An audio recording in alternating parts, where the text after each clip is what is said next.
Everyone welcome to study विज्ञान प्रकाश। देखिए friends, सबसे पहले बात करते हैं यूपी ट्रिपल एससी लेखपाल भर्ती 2022 के बारे में, जिस पर 3 याचिकाएं लखनऊ हाई कोर्ट बेंच में दाखिल की गई हैं और तीनों याचिकाओं को अब क्लब करके एक याचिका में बदल दिया गया है।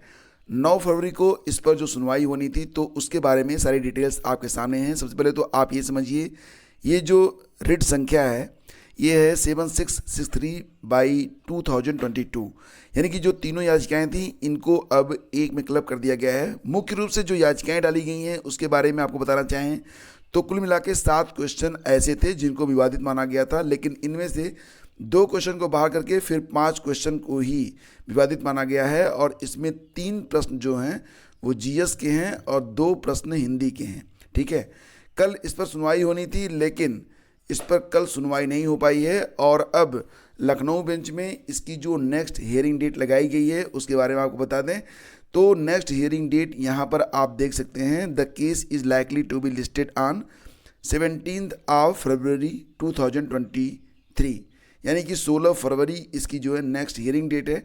और आप लोग ये भी जानते होंगे कि इलाहाबाद हाई कोर्ट में जो सुनवाई चल रही है उस पर जो नेक्स्ट हियरिंग डेट है वो 15 फरवरी है, यानी कि 15 फरवरी और 16 फरवरी को, 15 फरवरी को इलाहाबाद हाई कोर्ट में और 16 फरवरी को इलाहाबाद हाई कोर्ट के लखनऊ बेंच में लेखपाल भर्ती पर अभी सुनवाई जो है ये जारी है।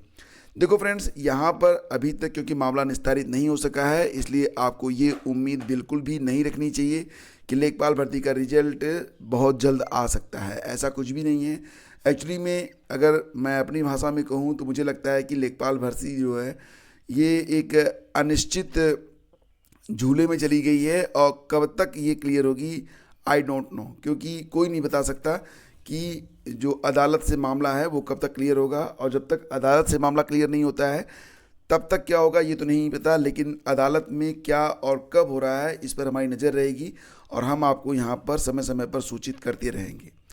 आगे बढ़ते फ्रेंड्स, आपको बताना चाहेंगे कि पीसीएस मेंस 2022 के लिए जो परिणाम है जारी कर दिए गए हैं और अब इंटरव्यू की बारी है। तो कुल 383 पदों पर भर्ती के लिए मुख्य परीक्षा में शामिल हुए थे कुल मिला के 5311 अभ्यर्थी। वैसे तो फ्रेंड्स अगर यूपी पीसीएस प्री के बारे में बात करें तो लगभग 5 से 7 लाख के बीच में आवेदन आते हैं, लेकिन जो असली लड़ाई होती है वो मान के चलिए कि वो लगभग 75,000 स्टूडेंट जो होते हैं अंतिम रूप से उन्हीं के बीच में होती है। क्योंकि अगर 6 लाख आवेदन आते हैं तो कुल मिला के 3 लाख से अधिक अभ्यर्थी प्री की परीक्षा में ही शामिल नहीं होते, यानी कि लगभग 50% जो लोग होते हैं वो प्रारंभिक परीक्षा ही छोड़ देते हैं। लेकिन फिर भी सीटों की संख्या क्योंकि बहुत कम होती है तो निश्चित रूप से जो अभ्यर्थी इसमें सफल होते हैं तो यह उनके दृढ़ संकल्प और मेहनत का एक प्रमाण होता है कि आपने मेहनत करी है। वैसे फ्रेंड्स कोई भी परीक्षा होती है वो बिना मेहनत के तो सफल नहीं होती है, और परीक्षाएं लोग असफल क्यों होते हैं इस पर समय समय पर जो टॉपर्स होते हैं उनकी राय और अपने व्यूज़ में रखता हूँ। तो इसके बारे में अगर आप अधिक जानना चाहते हैं तो आप मेरा जो नया चैनल है बी विनर उसको सब्सक्राइब कर सकते हैं। उस पर डेली मोटिवेशन के साथ साथ आपको ऐसे ही मोटिवेशनल चीज़ें मिलती रहती हैं। लिंक वीडियो के डिस्क्रिप्शन में आपको मिल जाएगा। तो फ्रेंड्स बात करते हैं पीसीएस मुख्य परीक्षा पिछले साल 27 सितंबर से 1 अक्टूबर के बीच में लखनऊ, प्रयागराज और गाजियाबाद के विभिन्न परीक्षा केंद्रों में आयोजित की गई थी। परीक्षा में कुल 5311 अभ्यर्थी सम्मिलित हुए थे और मुख्य परीक्षा के आधार पर 383 पदों के मुकाबले 1070 लोग जो है क्वालिफाई करवाए गए हैं। मतलब ये कि 383 पद हैं तो इसमें आप मल्टीप्लाई कर लो 3 गुना के आसपास, तो इतने लोग अब इंटरव्यू देंगे और उसके बाद फिर जो है फाइनल परिणाम यानी कि अंतिम रूप से इसमें से 383 लोग चयनित होंगे। तो निश्चित रूप से ये जो अभ्यर्थी हैं जिनकी संख्या कितनी है 1070, ये निश्चित रूप से प्रतिभाशाली अभ्यर्थी हैं। इनमें भी इंटरव्यू के बाद मात्र 383 लोगों को चुना जाएगा। तो यहाँ पर देखो, जब आपको अपनी मेहनत का परिणाम नहीं मिलता है तो हताशा तो होती है। वैसे भी एक कहावत है कि बिना जो है प्रयास के और बिना कड़ी मेहनत के सफलता नहीं मिल सकती है। ये ज़रूर है कि कई बार कहते हैं ना लोग कि हो सकता है कि आप कड़ी मेहनत करें और सफलता ना मिले, लेकिन बिना कड़ी मेहनत के भी सफलता नहीं मिलती है। यानी कि हर हालत में आपको अपने कर्तव्य का पालन करना ही होगा। उसके बाद जो कुछ है वो आप ईश्वर पर छोड़ दीजिए। अगर आपका प्रयास समुचित रहा तो आपको परिणाम जरूर मिलेगा। पीसीएस 2023 का विज्ञापन भी जल्दी जारी होने वाला है। वैसे ये फरवरी के तीसरे सप्ताह में, मीन्स ये दूसरा सप्ताह चल रहा है, तो नेक्स्ट वीक में आपको देखने को मिल जाएगा। और इस बार पदों की संख्या भी काफ़ी अधिक है, ऐसी जानकारी भी मिल रही है। और इसी के साथ आपको बता दें कि यहाँ पर आप देख सकते हैं कि उत्तर प्रदेश राजर्षि टंडन मुक्त विश्वविद्यालय में सत्र जनवरी 2023 के लिए ऑनलाइन प्रवेश की प्रक्रिया बृहस्पतिवार से शुरू हो चुकी है। कुलपति प्रोफेसर सीमा सिंह ने प्रवेश विवरणिका सत्र 2022-23 का विमोचन कर दिया है और सत्र जुलाई 2022 में हुए सर्वाधिक प्रवेश लेने वाले केंद्र समन्वयकों को सम्मानित भी किया है। इसके बाद आगे बढ़ते हैं फ्रेंड्स, तो एसएससी सीएपीएफ सिपाही भर्ती में पदों की संख्या हुई दोगुनी, अब 46,435 पद। जैसा कि आपने देखा था कि अभी हाल ही में सीजीएल में भी पदों की संख्या जस्ट डबल कर दी गई थी। लगभग 37,000 से ज़्यादा पदों पर सीजीएल के द्वारा भर्ती होगी। आप लोगों में से कई सारे लोग पूछना चाहते थे कि आखिर सीजीएल क्या होता है। तो देखो फ्रेंड्स, सीजीएल के माध्यम से केंद्र स्तर पर यानी कि सेंट्रल लेवल पर समूह ग की भर्तियां की जाती हैं और ये सभी भर्तियां बहुत ही शानदार मानी जाती हैं। तो जैसे कि अगर ग्रुप ए की जो भर्ती होती है वो आईएएस के माध्यम से होती है, ग्रुप बी की जो भर्तियां होती हैं वो ज़्यादातर तो अगर आप देखेंगे स्टेट लेवल से की जाती हैं, जैसे पीसीएस की जो परीक्षाएं होती हैं। उसी प्रकार से सेंट्रल लेवल पर अगर ग्रुप सी की बात करें तो वो सीजीएल की ही भर्तियां आती हैं, जो कि काफ़ी शानदार मानी जाती हैं, काफ़ी अच्छा वेतन इसमें रहता है।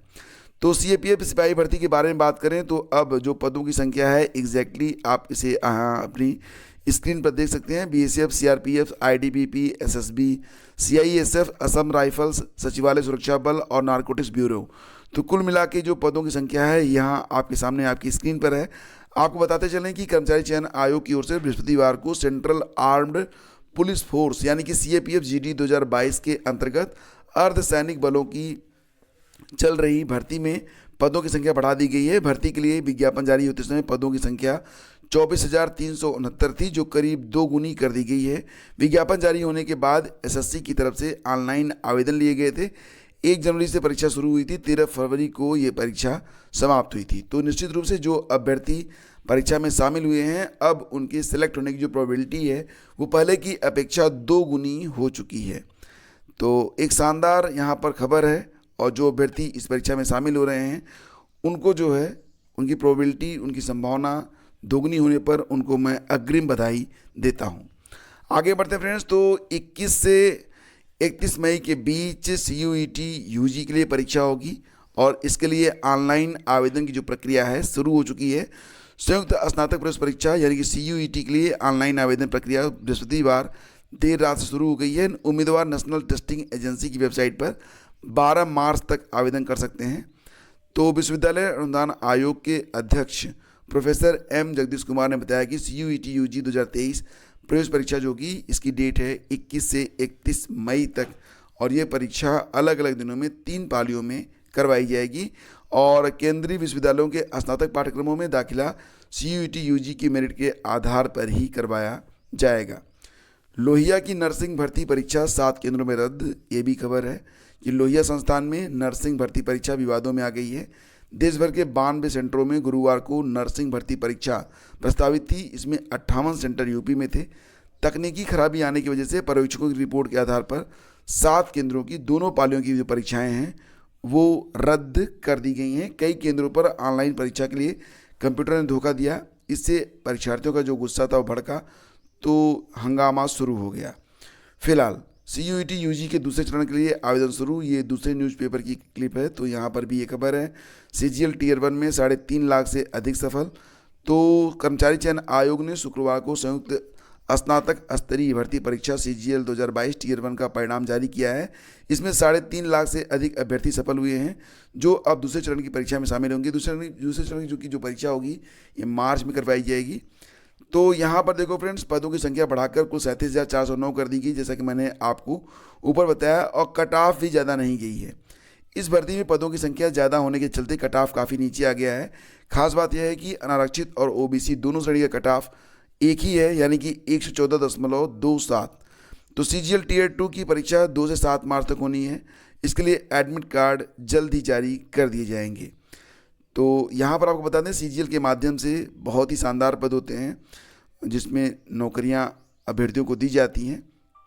फिलहाल सारी जानकारी मैं आपको एक अलग वीडियो के माध्यम से उपलब्ध करा दूंगा अगर आप जानकारी चाहते हैं, क्योंकि अब नेक्स्ट सीजीएल 2024 में ये वैकेंसी आएगी। और देखो फ्रेंड्स, जो लोग केवीएस की तैयारी कर रहे हैं तो फिलहाल आपको पता ही होगा कि केवीएस की जो परीक्षाएं हैं वो रीशेड्यूल की गई हैं, जिसके लिए कल नोटिस जारी की गई थी और इसके बारे में सारी जानकारी मैंने आपको उपलब्ध करवा दी थी एक वीडियो के माध्यम से, जिसका लिंक वीडियो के डिस्क्रिप्शन में आपको मिल जाएगा, जाकर देख लीजिएगा। सबसे बड़ी बात यह कि करंट अफेयर कितना पढ़ा जाए, तो 3 महीने का करंट अफेयर आपके लिए पर्याप्त होगा। जिनके पास अभी भी पढ़ने की क्षमता है, मतलब ये कि अगर उनको लगता है कि करंट उनके लिए बहुत ही इंपॉर्टेंट है, तो 3 महीना कम से कम उनके लिए बहुत ही ज़रूरी है। जिसके लिए to the point current affair अगर आप पढ़ना चाहते हैं तो आप यहाँ पर करंट अफेयर नवंबर, दिसंबर और जनवरी का जो नोट्स है उसको डाउनलोड करके पढ़ लीजिए। यहाँ पर सार संक्षेप में आपको सारी जानकारी पीडीएफ में उपलब्ध हो जाएंगी। और सबसे बड़ी बात कि आप क्वेश्चन आंसर के फॉर्मेट में प्रश्नों को बढ़ते हुए आगे बढ़ेंगे, एक भी प्रश्न आपका यहाँ पर छूटेगा नहीं। तो ये करंट अफेयर्स की त्रैमासिकी है, खरीदने के लिए वीडियो का डिस्क्रिप्शन चेक कर सकते हैं। तो दोस्तों, आज के वीडियो में बस इतना ही, मिलते हैं आपसे अगले वीडियो में। आज्ञा दीजिए, नमस्कार, जय हिंद। और हाँ, बी विनर चैनल को एक बार चेक जरूर कीजिएगा, लिंक वीडियो के डिस्क्रिप्शन में मैं आपको दूंगा। Thank you so much.